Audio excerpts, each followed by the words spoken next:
won't believe it, but it is true. We have the Ironman World Champion with us today, Solveig Løvseth. 1 week ago, you became the most hyped athlete in the entire world. Welcome, Solveig, and thank you so much for taking the time to come on the show.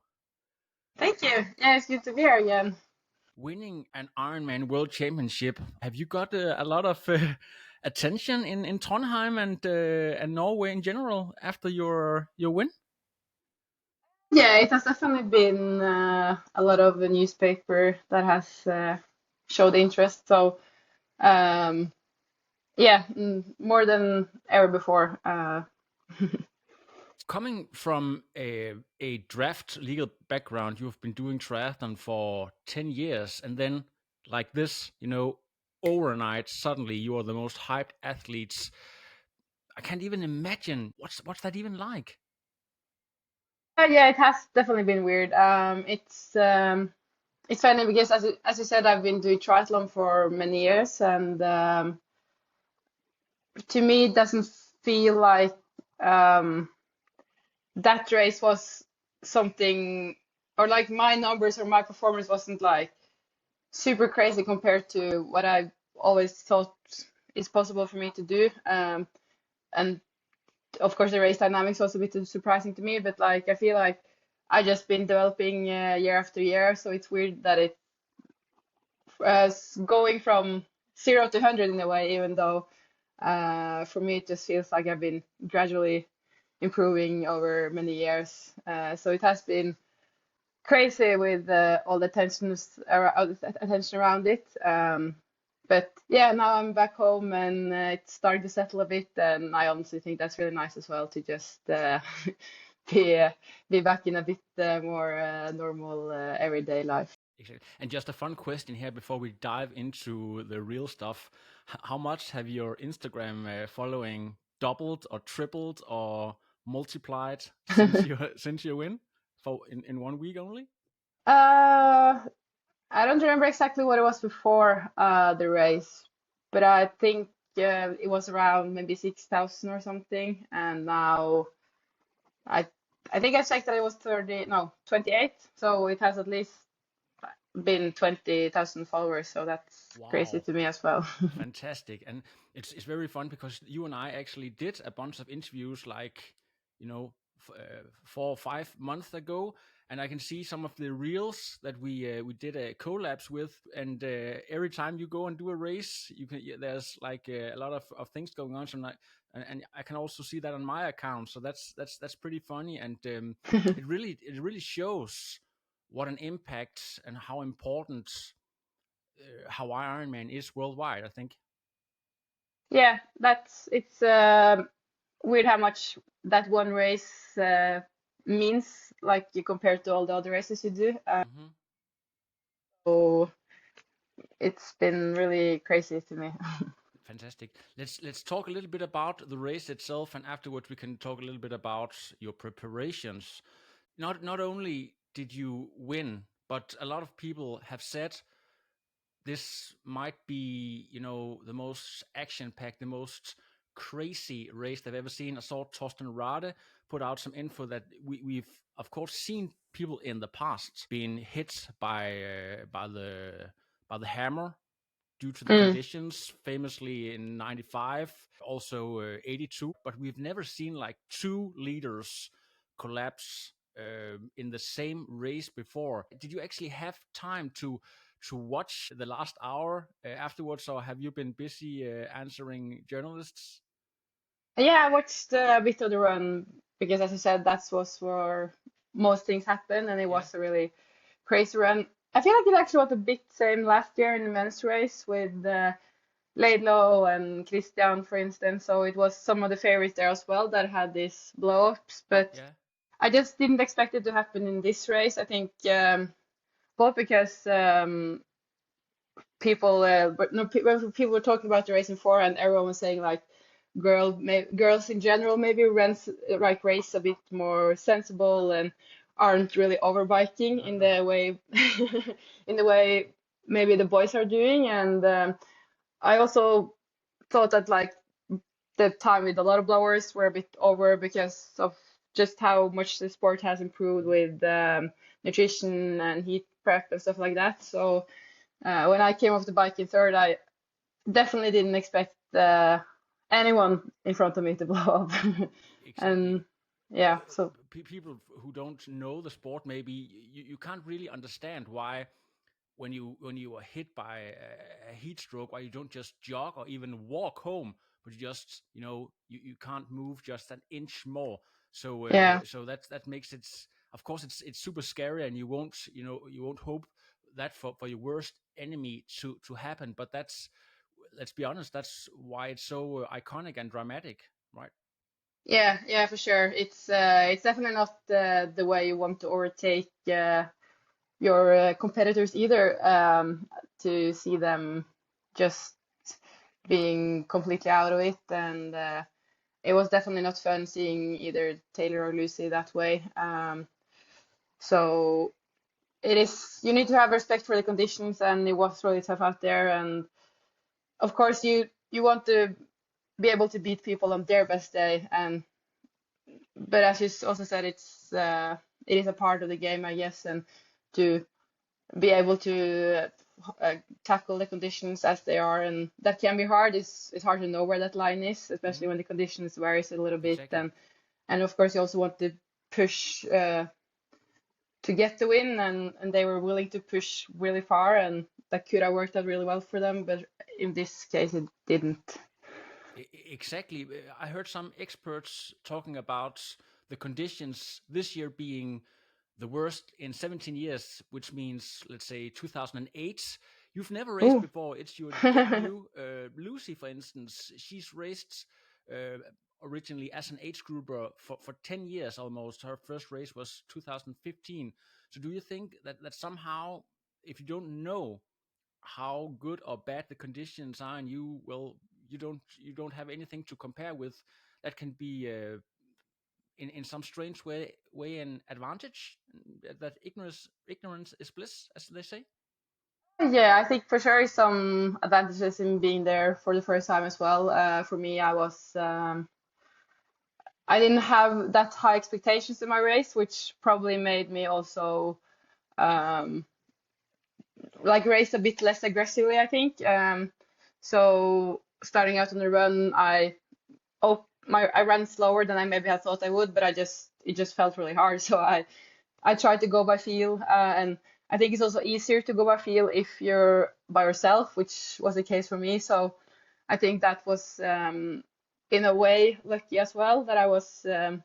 It was like a big gap to the front and a big gap to the people behind me. So I was Exactly. completely by myself while there were like Kat and Laura were together for the first part of the run, and also of course Lucy and Taylor were also racing each other quite a bit. So I was just like, it was so far in both directions that it didn't really make sense for me to try to open hard or something like that. The only thing that made sense was to try to pace it a bit more even. So I think that helped. And also, um, when you don't really expect to win the race, I think it's also easier to don't I don't know, race that aggressively, I think.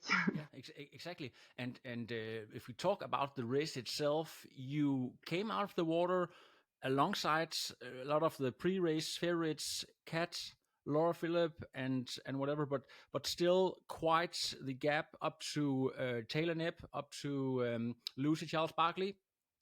So your thoughts right there, because some of the girls that right out of T1, they just push the pedal, like they attack full on, but Mm. you were very patient the first 30 kilometers or the first hour, let's say.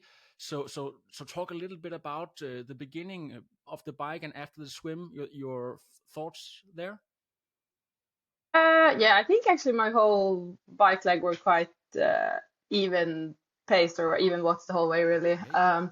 So I I saw that, for instance, I was actually out on the bike just after Laura, but she got a quite big gap right away. But I knew that Kat was still behind me, so I didn't really stress about having to catch her reel. It was a lot of cyclists around, so Hmm. I didn't really stress with catching anyone right away. And also just in terms of the heat, it's it's always good to not start out too hard, both on the bike and the run, just to, it takes the body some minutes to sort of start sweating Yeah, properly. yeah, yeah, yeah, for sure. So if you go out really hard before you have had the time to start sweating, you just overheat the body more than necessarily, basically. So I didn't really stress about it. I just bike my pace, and then Kat got up to me, and we rode together, sort of, and catch Lisa and um, Laura after, I don't know, 30 minutes or something like that. But yeah, I think I just had one of those days where I didn't really stress about anything, to be honest. But you and Kat and Laura Philip have a little bit of a history together, because your first Ironman race, like now it's 5 months ago in Hamburg, famously you guys rode together, but then there's also the story with your bar that was Yeah. that was loose, but they sort of dropped you. But here it was the other way around. You guys are changing in front, and you thought, well, now it's my turn. The polite person that you are, it's my turn. You take a look, and they're gone. They're simply gone. And at that moment, you had to make a very important decision that turned out to be, you know, maybe the decisive moment of the race. Yeah, for sure. I think, as you said, from Hamburg, we were riding together for most of it.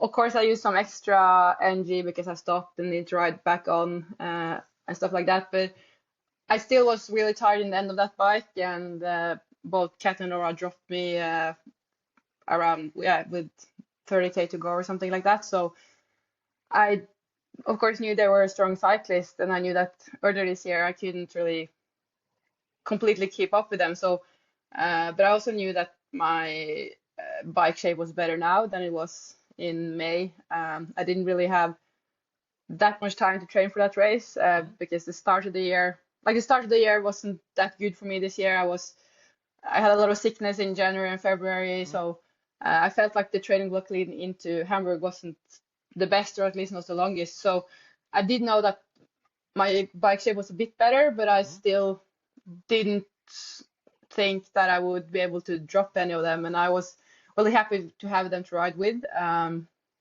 So I was really happy when I caught up with Laura. I was thinking, like, it's so much more fun to ride in a group like this, and they can definitely help me because they are strong cyclists. But as I said, I just got this gap. I think it was in a downhill that I rode quite good. I obviously am a bit heavier than the other girls there, and quite aero as well. And I felt like, yeah, I'm really comfortable in those kind of downhills you have in that Yeah. course. It's like these really fast downhills because the road are just straightforward, wide roads. It's not technical at all, so you can No. just sort of power through the downhills, which I think is fun. And what about crosswinds? Because of course I wasn't there. I could only listen to what the commentators said. So were there, heavy winds? Can that have been an effect as well, helping you?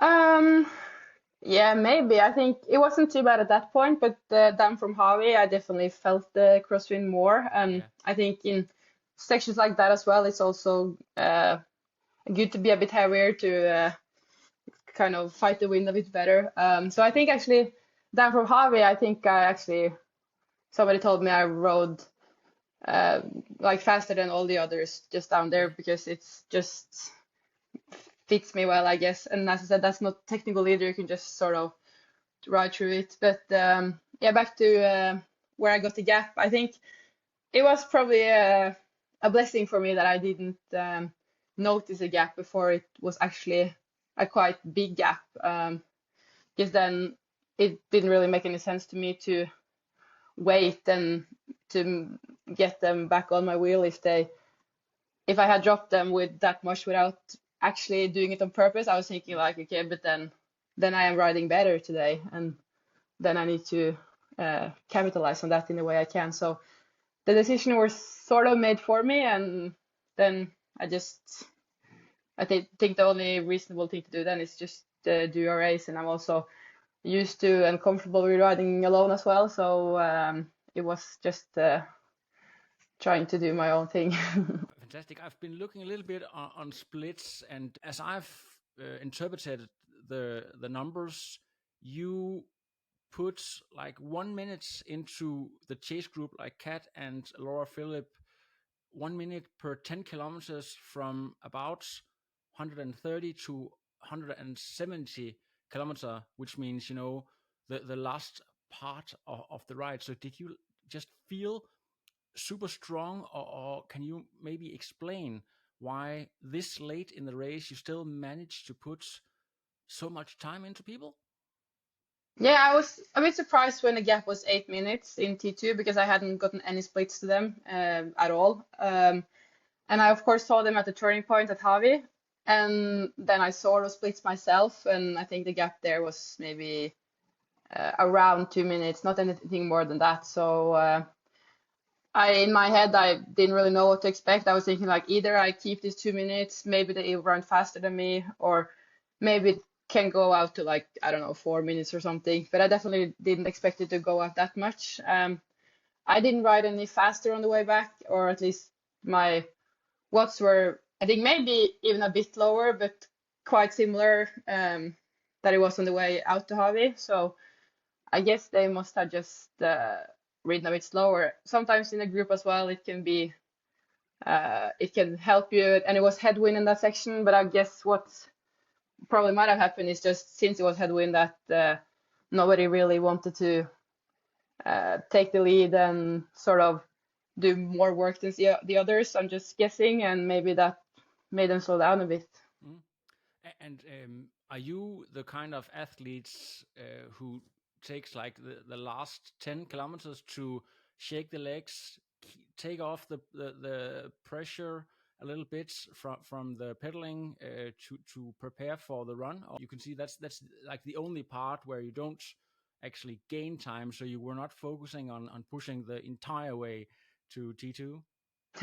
Yeah, I didn't really focus on pushing in that part. And I also think I actually lost a bit time in. It's not really technical, but you have some turns and downhill the end there, and I was actually struggling a bit because I had this on the last aid session. I took a water bottle, and I realized I didn't have any free bottle holders because they already had bottles in all of them, like empty bottles. So that was a bit silly. I should have just thrown it away. But I just realized I have one more bottle than I have bottle cages right now. It was no more trash zones, so I actually rolled with that in my hand for the last 20K. But it was quite like soft, so I could scrunch it a bit together, but I still had it in my hand. And I actually had a referee behind me, and I was trying to like ask him, can I put it in the back of my suit or something? Because I obviously knew you couldn't have it in the front because that's not legal. But I didn't really, I haven't read the rules that closely, so I didn't know if it could I was thinking like, can I take it in the back of my suit? Can I take Yeah. it like I don't know, somewhere on my like the feet or something. On I also it was a lot of trash zones for the running on the side of roads. I was thinking like, can I use the run course trash zones? But I just didn't. I really didn't want to have that littering penalty. So in the end, I just since the judge didn't really want to talk to me, I just ended up having it in my hand, and it was fine when I was riding in the just flat sections because I just had it sort of in my hand while I was in the aero bars. But it was actually a bit stressful in when I needed to be in the base bars because when I had the bottle in my hand, then it would just touch the gears all the time, and suddenly I was gearing without trying, and it was also a bit hard to brake while I had it in my hand. So Yeah. I didn't think I lost a lot of time there, but I think that maybe took my focus a bit away. Fantastic. And your time was 4 hours and 32 minutes, second fastest bike, and the course record is actually Daniel Riff from 2018, which was a super fast year in Yeah, yeah. general. So it's very hard to compare because this was a tough year. But my question for you is, if you look at your numbers, at your performance compared to the other two races, and the power that that you are able to perform, how would you rate this biking performance of yours? Will you say that you actually hit your expectations pretty much there? Yeah, I would definitely hit my expectation. I say I felt really good on the bike, and I felt better there than I did in both Lake Placid and Hamburg. Mhm. But I still hope I don't haven't hit the ceiling. I hope I still can do better, like ride better next year. But yeah, I was happy with the yeah, how it felt just based on my expectations. Did your coach Mikael Idén, was he at T2 to inform you about the positions, how far up to the front and stuff like that, going out on? No, Mikael wasn't in Kona actually. We were Okay, talking about it, but yeah, it's a long travel, and of course. I I had my boyfriend there, and one of the other coaches from the federation was there because of his wife was racing the age group race actually. So Okay. I felt like I had a lot of people around, and it's so easy to just call Mikael if it's something, and he Yeah. also would text my boyfriend and say if he needed to say something. So Yeah. yeah, we didn't prioritize the travel this year. Probably I'll Exactly. be there next year, but it was actually no problem. On the bike, it was basically no splits, but on the run, I got so much splits, and yeah, so that was really nice.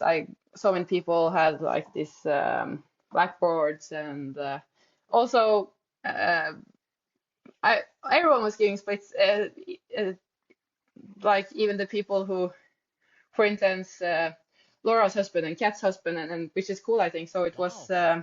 yeah, People are very friendly. just great people. I love it. So yeah, and also I have a partnership with the Precision Hydration, and they had a lot of people there, and they were Mm-hmm. also everywhere, and people had bikes and were just following the race. Mm-hmm. Basically rode the whole bike course, no, run course. So Yeah. um, Exactly. I got to know quite straight away both the gap to the front and the gap to Kat and Laura. Fantastic. But the modest person that you are, typically Scandinavian, I believe you thought the best outcome, the best possible scenario for you before, entering this race, podium spot, and being so much in front, like 8 minutes, and like 4 or 5 minutes up to Taylor Knibb and to Lucy Charles Barkley. Your thoughts when you realized that you were, if you actually just could cruise along, you had actually achieved what you came for, a podium spot, third. Yeah, I was definitely really happy to be in third. I think maybe I'm not the most competitive person actually. Like I sometimes need to work with that, with like actually um, trying to actually just want to pass people. And in that race, I was really happy just being in third. But I Yeah. was also thinking like the gap down to Kat and Laura were 8 minutes, and I didn't feel completely safe that way either because I knew that Laura had run 8 minutes faster than me in Hamburg. So I was thinking 8 minutes should be enough, but I can't blow up completely, and I for the heat was still a bit of an unknown for me at that point. So I didn't feel safe in third either. But I also was thinking that it's not impossible for me to catch at least one of Lucy or Taylor. Like both of them haven't previously showed like super fast marathons in Ironman, but I've felt like both of them were probably in better shape than they had ever been before. So Yeah. it wasn't that I expected them to run slow, but you also need to think that anything can happen. So I was open that I could catch them, and I was also open to that I might be catched. So, but all in all, my goal was I was really happy with being in third at that point, to be honest. So I was thinking like, if Kat or Laura catches me, then I need to try to catch someone so I can stay in this position. But I Exactly. wasn't really more aggressive in my thoughts than that. Exactly. And you actually give me the key word to what I'm going to ask now. You said that you maybe need to work a little bit of being more competitive, because the moment that you take the leads is when Taylor Knibb is flat on her fanny, as they say. She is not able to move anymore, and your reaction is not, just keeping focus ahead. It's asking about her being all right. So that I think Yeah. that tells me a lot about your character, that you care actually more about the human and her well-being than you, like being 3 kilometers away from winning the Ironman World Championship. Yeah, it was definitely something I didn't want to see, like her sitting there. So of course, or at least for me, it does affect me a bit, and it was other people around, luckily. So I knew like other people can, of course, do probably more than I can do anyway. But it's still something you definitely don't want to see, and Hmm. not the way you want to pass someone, as I said. But yeah, it's something I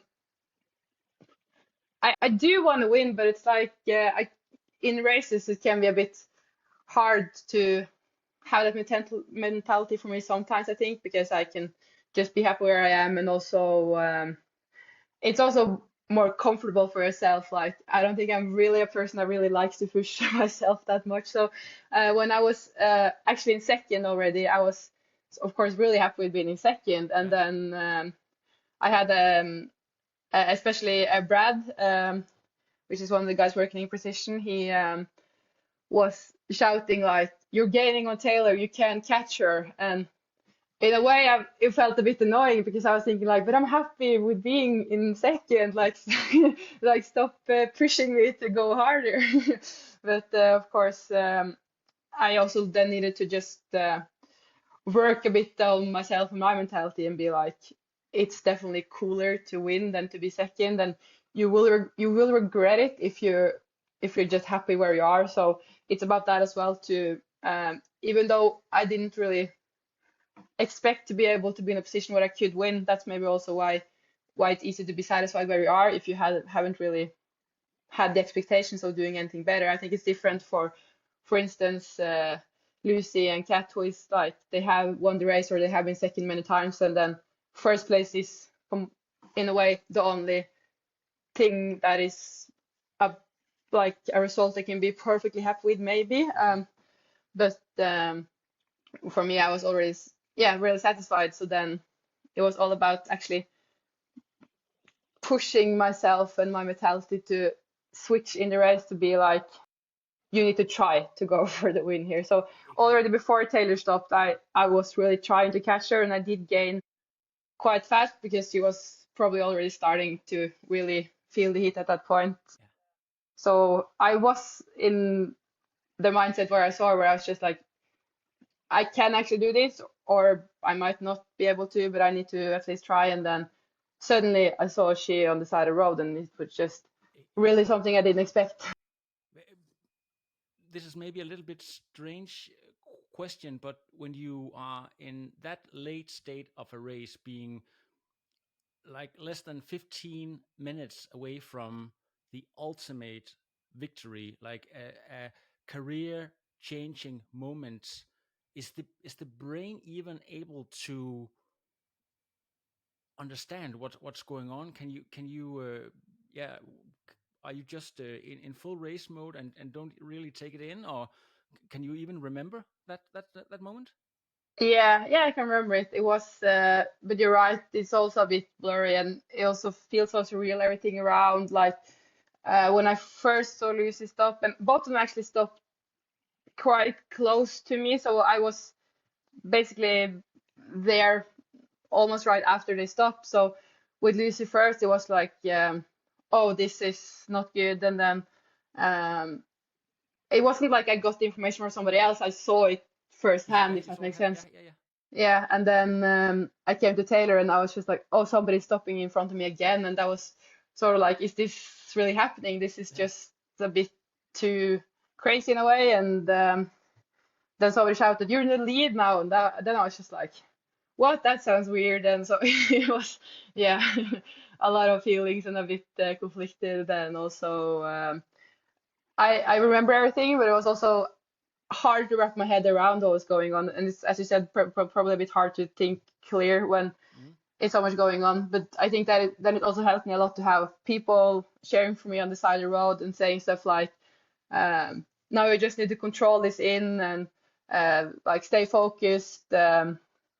Of course, still run hard, but also try to relax a bit. Like, yeah, I think people were concerned for me as well when they saw the two other like the favorites dropping out. So it was about trying to just control my effort, but at the same time pay attention to Kat that came really fast from behind. Exactly. Were you actually aware about the quote unquote Ironman law that the person that gets first to the top of Palani will normally win the race? Were you aware how close you were, Kat? That is. I hadn't heard that rule, but it makes sense to me. It's basically downhill from there, and I got uh, a lot of splits to her, and at the moment I passed Taylor. I think somebody said 2.5 minutes, and it was 2.5K left. So in my head, I wasn't really that stressed about Cat, and I looked a lot at my watch and actually tried to just calculate in my head, like, okay, which pace do I need to run and still win. It wasn't really important to me to have the fastest last case. I was just uh, basically thinking, do not like fuck this up, basically.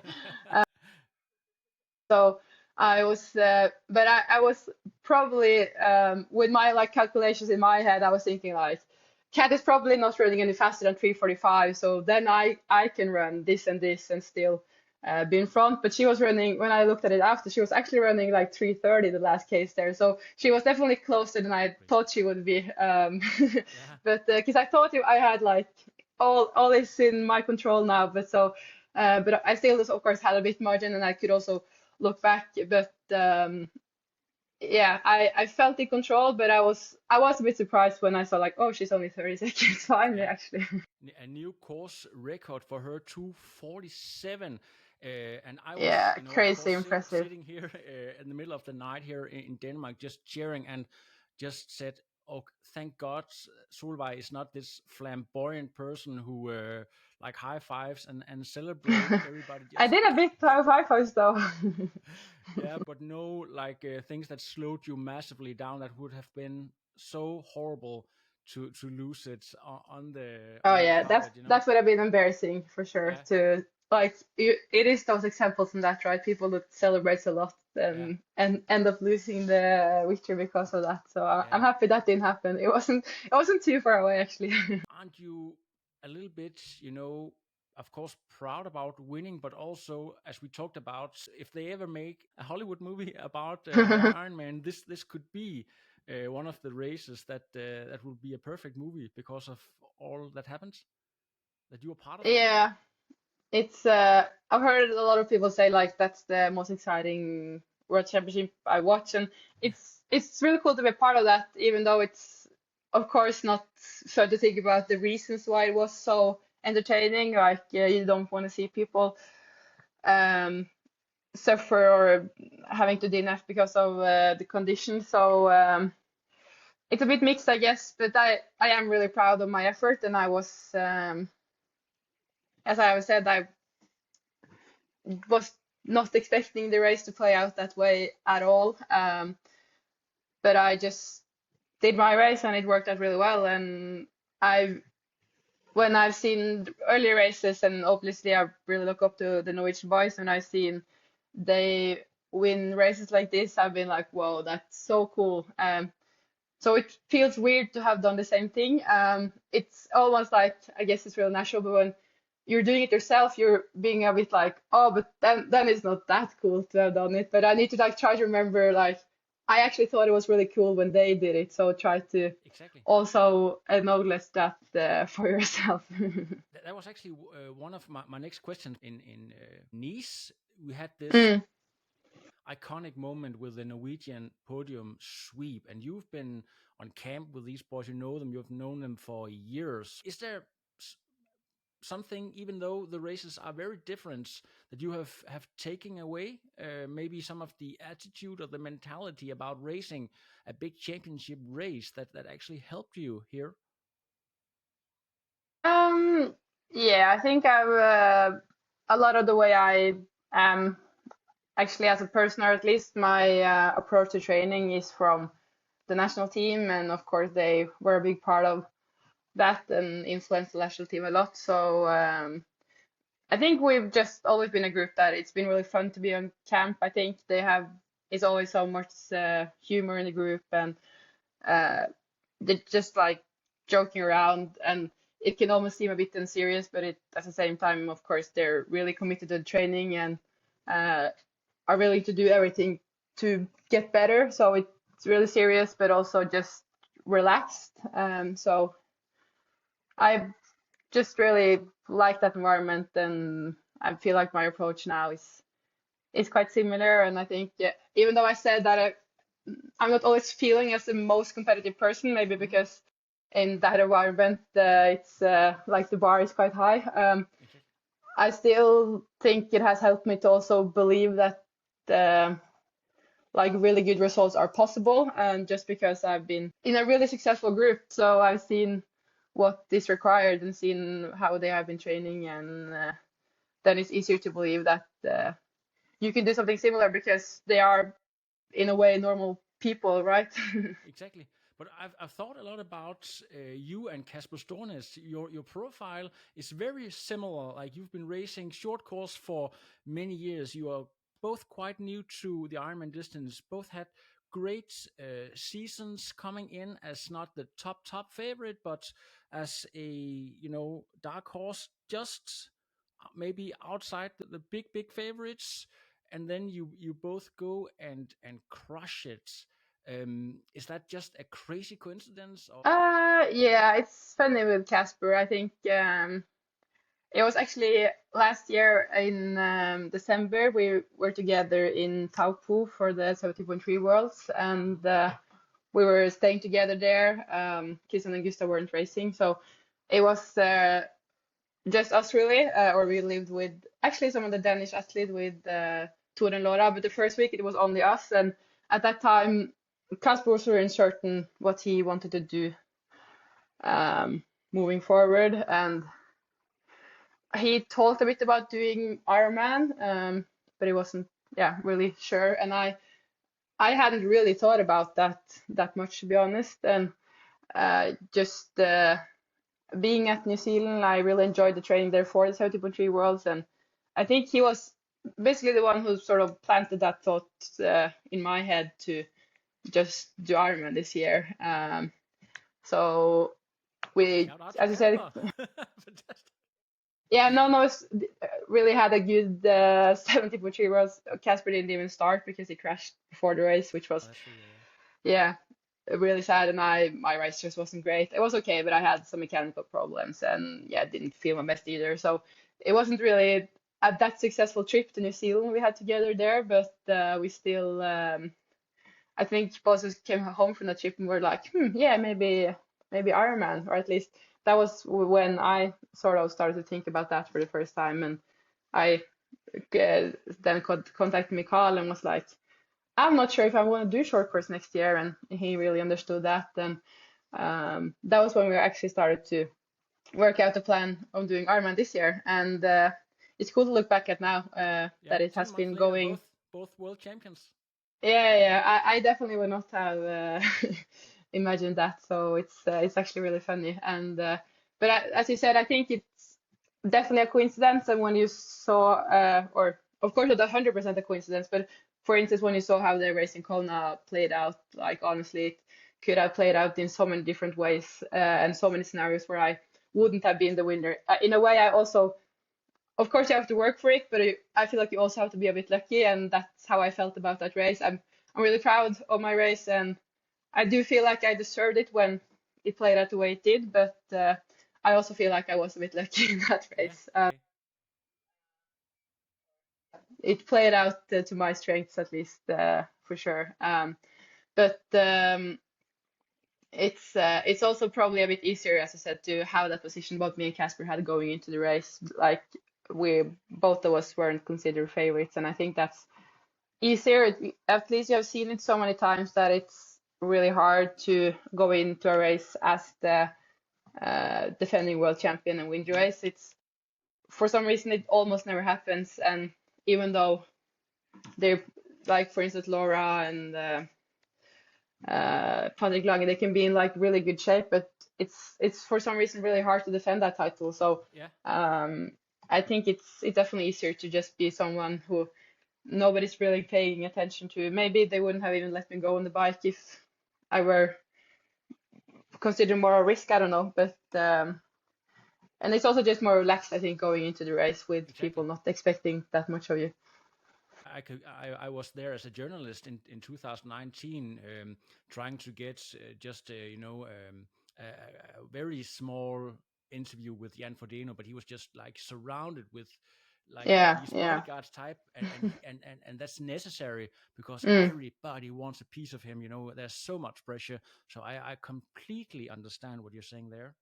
Yeah, I felt there was a lot of media around me before the race, and then I was just thinking, I can't imagine how it is for like the actual favorites for this race. Yeah, So exactly. And also the preparation before this race, you had like 3 to 4 months to really focus, but you didn't prepare as one who came to win, because I believe if that was the case, you wouldn't have raced Ironman Lake Placid. That was maybe more because of the Pro Series, but you ended up winning Ironman Lake Placid, your first Ironman win. So if you look back now, was that an important step towards becoming world champion to race in August and have that experience of winning an Ironman title before?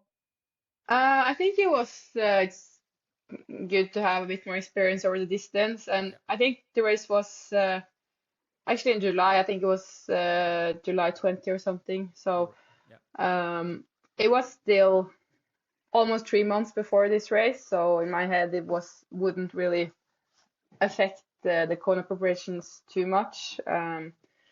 So I felt like I had enough time, but I also felt like the athlete classes at the time were really going fast. But as I said, I did that race for the Pro Series, but Kona was still my main goal. So me and Mikael were thinking like that we didn't think it would affect it too much or at all, hopefully. Exactly. We've talked a little bit about the extreme conditions. I believe there are not that many pro athletes in the world who lives more to the north than you do. You must have done a pretty nice heat protocol. So can you talk a little bit about some of the things that you did to prepare for this race, because it obviously worked, Yeah, I have some experience with heat training from just preparing for other races, so I feel like I also know fairly well what I need to do there, but it's definitely not anything fancy or secret. It's just leading into this race, I was in Pontremo before the race, Hmm. and it was actually quite cold there as well. At least, or it was quite warm the first weeks, but the weather suddenly switched. So like the last week, it was just had to scrap ice on the car, and it was ice on the track, and it was like -degrees in the morning. So then it was a bit harder to uh, get the heat stimulation you wanted. Like it's also when you're doing heat prep, it's you shouldn't really freeze too much actually. Like that can sort of work against the effect you get from doing the heat trainings. Hmm. I just need to try to stay warm when I did still train mainly outside. I think that's more fun. But try to dress up, but it's sometimes it was actually a bit hard, like riding, and it was freezing. But in terms of heat sessions, I basically did just about an hour, about every second day, every other day, just most of them on the bike. I think that's easier to get really warm on the bike if you can just be on the trainer. So I just put the trainer in the bathroom. It wasn't any oven in the bathroom, but I just basically 10 minutes before I started the session, I just turned the shower on really hot water. So when I got back into the room, it was both hotter but also really humid in the room, and then also just take on a lot of extra clothes, and then you're good to go, and then just ride an hour fairly easy, and you will see the heart rate is higher than normal, and uh, yeah, that's simple. And then I also I ride in Kona almost 2 weeks before the race, and of course do some training there as well. And then you of course need to try to also do sessions in the middle of the day and not try to avoid that. Just try to do it in the similar conditions as in the race, and yeah, Exactly. then you're fine. I recall I saw an Instagram post a couple of months ago. I believe it was from Frankfurt with Casper Stornis running next to Magnus Ditlev. Magnus in a t-shirt and shorts, and actually I couldn't tell that it was Casper. Some people had to tell me that because he was completely covered in this Yeah, the full face ski mask almost, and then jacket. So if you prepare the same way as I think you do a great job. yeah. That's the best thing about doing it on the bike, because I also did some of the run because it hasn't add up with just the training schedule. So logistically, some days it's just easier to do it on the run, but I don't enjoy that because I just did it outside because I didn't have any treadmill where I stayed. So you just feel so weird when you're running in like all these layers, and it's sunny outside and you just don't want to meet people right then. Even just being in a sauna after, for instance, a swim session, do you also practice that, like 1 hour of sauna after a hard swim session, maybe? I actually have never done like passive heat training, but I think that also works. It's many ways. It's just about getting exposed, I guess, for the heat. Exactly. You also spent an entire weekend in Denmark in a wind tunnel Yeah. in Fusion headquarter, and once again, not giving away every secrets, but can you tell a little bit about the stuff that you worked on? Yeah. I tested a lot of things when I was there. I did a lot of helmets and just tested a lot of different aero cars as well, actually. That was also something in the race. During the swim, I was a bit uncertain if I was gonna actually take them on or not. I put them in my transition bag, but I decided to make the choice during the swim or in T1 when I saw where the other people were, like the gaps to people. And when I saw I was swimming with Laura and Kat and Lisa, which is really good cyclists, I was thinking, oh, I shouldn't prioritize taking them on because then I will maybe lose some time to them and maybe it will be hard to get back up, and I will save more energy by staying in that group than with aero calls. But then I just got this feeling like I should put them on, and I prioritized that in T1, and that was also because I, of course, had seen in the wind tunnel that I did save a lot on wearing them. And Laura actually also put on aero calls, and Kat also used even more time in transition because she had some problem with her helmet and she had some ice in her helmet. So it worked out really fine because I wasn't actually losing that much time to the others in T1. And when I ended up riding all by myself for most of the bike leg, then I was really happy. I prioritized that because then that actually was a big factor, I think. So tested a lot of aero calls and just some small adjustment, testing with different bottle setups. For instance, if I at one time only have one bottle in my bottle cage behind me, would that be much slower or would that be fine? Stuff like that, just so you sort of know that in the race scenarios. Something about the suit itself, or was that pretty standard from the get go? Yeah, I did test some different suits and also some different sizes, I think. But I ended up actually with the same suit that I've used the rest of the year because it was a really nice suit. I think the only adjustment was a little bit to the design and also that I got some more pockets in it. For instance, like an ice pocket into the back, which was really nice. So when I put ice on my back, it would actually just stay right close to my neck instead of just falling down and falling all the way through your legs. So yeah, worked well. You see, when some of the boys are racing, some of them have a lot of energy in the pockets inside the racing. Do you use that as well?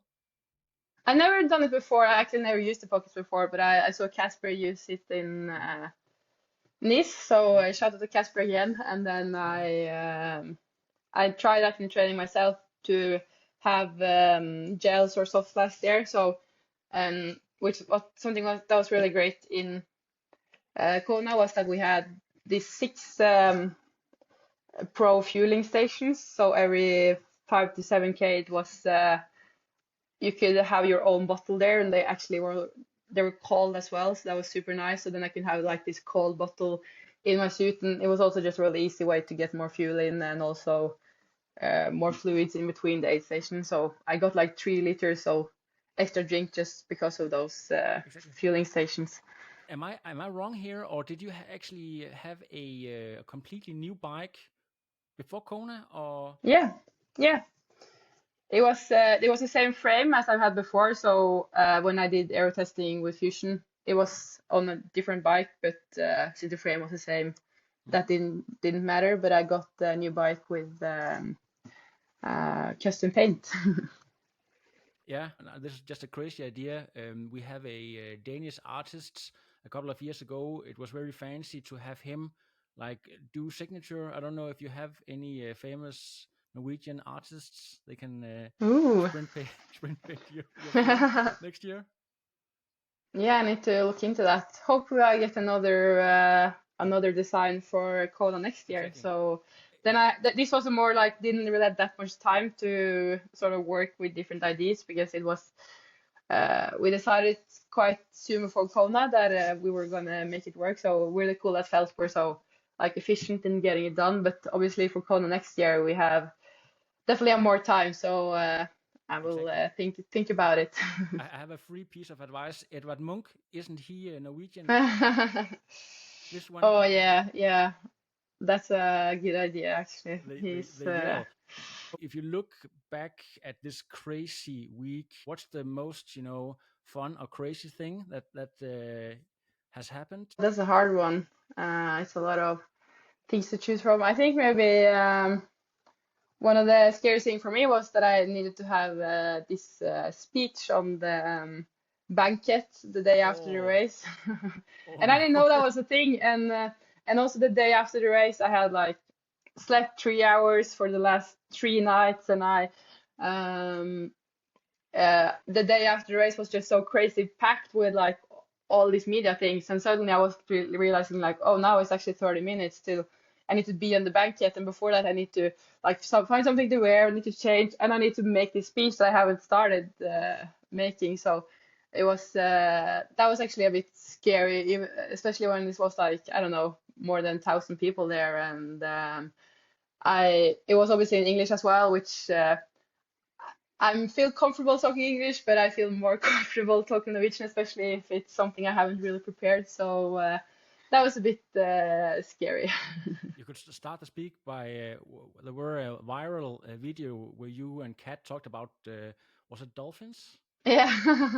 That was a Yeah, good still video. haven't figured out how they work. So No, me neither. But a great thing that we have now Chat GPT that can write a speech for you. Chat yeah, should I use GPT, that? write me a fancy speech for the Kona banquet. I You go to actually the had cell. like, I actually like when I sat there and tried to write some like just key points. I wrote like a few on my phone, but the problem was when I had my phone like laying there, it was every time I was trying to say something and then look back at my phone, it was always locked again, and I couldn't like stand there and taking the code on the phone all the time. So in the end, I was just like, okay, I just need to just try to say something. Yeah. I can't deal with my phone between every time I say something. Exactly, but with the success that you have at some point, and probably quite soon, you'll be used to do that, and you won't even think about it anymore. So yeah, that's just one of the things that you maybe when when you started the sport, you didn't think about that at some point you might have to work on public speaking skills as well. Yeah, that's true.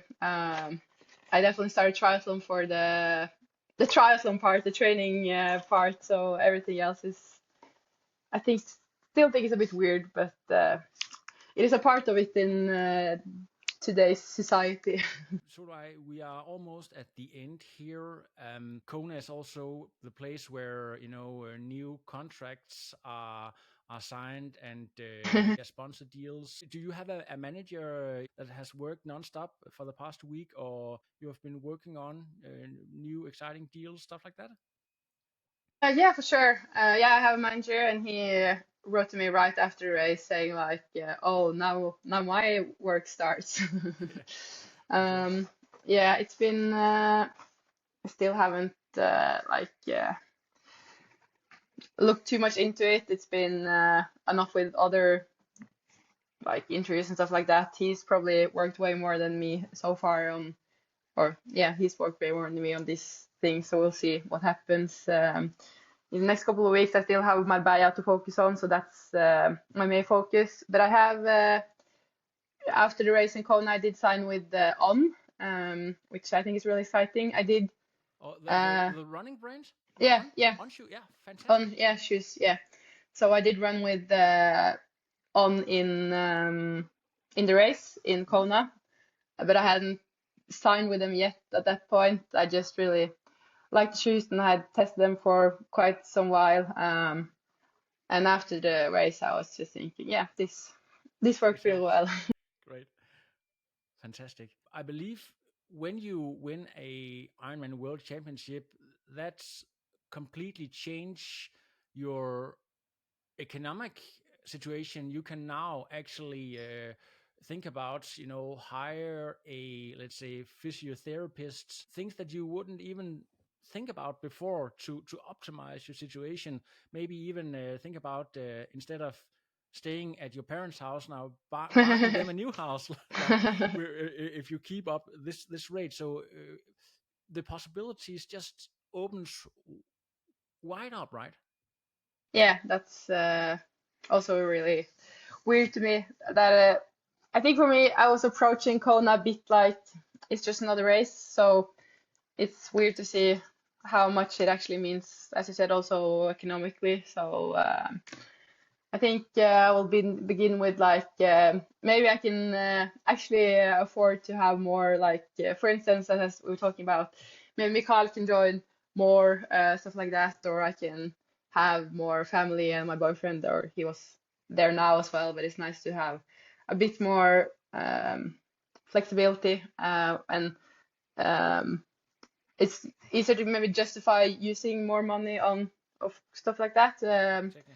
And of course they can also pay themselves, but you get Yeah, yeah. exactly. But I also when I want people to be there for me, it's also nice that I can feel that I can uh, pay some of it at least. Exactly. But also maybe as you said, buy a house someday in the future would also be cool. Yeah, and I don't know, do we have anything that's similar to a caddy in golf? Your boyfriend could be the one who carries your bike and do stuff like that. So I think it's that's super nice.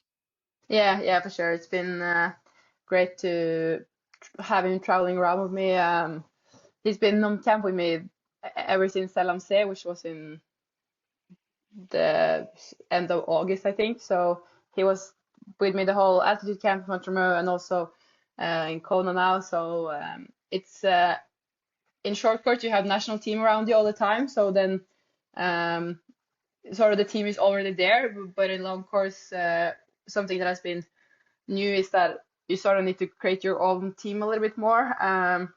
And obviously, like the Norwegian boys have each other, but I've had a really different race schedule. So Mm, my camps has also been a really different time. So it's been a little bit about that as well for me this year to mm. actually find people that I enjoy training with and that is also has the possibility to join camps. So it's been great that he has, like my boyfriend has prioritized that, even though he's actually studying, he's been away so much this year. So Fantastic. that has been really great.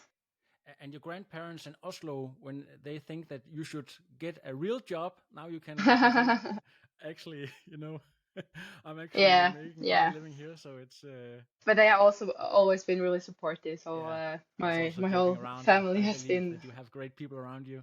So it's super nice, and I'm so happy for you. And yeah, I'm very excited about what's going on. But you have one more race. You're going to race the 7.3 Worlds, right? Yeah, yeah, three Already weeks. full training. The past week was really easy. Just the week after an Ironman, I never haven't have any program, so I just been doing what I've felt like. So it's been really nice. But I will probably try to get going a bit more serious this week, starting to have some intensity again and stuff like that. So that would be nice. Solveig, you have a busy schedule. Everybody wants a piece of you, and I really understand why. So I just want to say from me and from all the guys at Fusion, thank you so much for taking the time to do this interview. Thank you. Yeah, it's been And, fun. and congratulations with this Ironman World Championship. That's a title and something that people can never take away from you. Thank you. Yeah, it's feels good. Yeah, great. Thank you.